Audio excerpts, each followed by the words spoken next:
Projections from the Organization of the Petroleum Exporting Countries show that Nigeria could lose up to $20 billion from crude oil sales.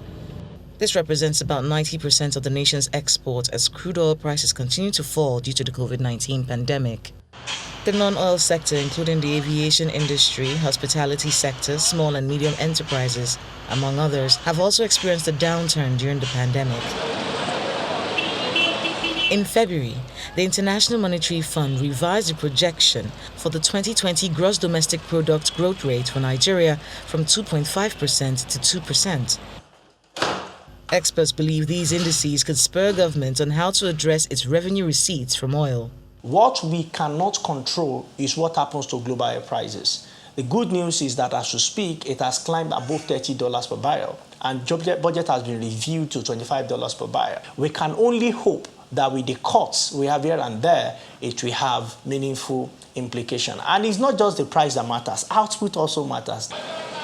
Besides the drop in the prices of crude, the pandemic has led to disruptions in global trade and investments.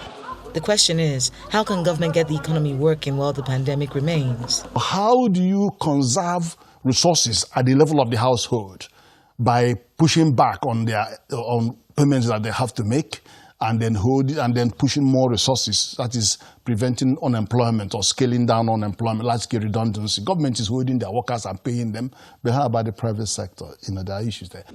Government is aware of the challenges caused by the pandemic, and the Vice President, Professor Yemi Osinbajo, leads the Economic Sustainability Committee, which has some governors and the Minister of Finance as members. Mr. President has approved that the Minister of Finance, Budget and National Planning should engage with the Central Bank of Nigeria to agree on a debt and interest moratorium for states and for the federal government on CBN-funded loans in order to create fiscal space for the states and the federation.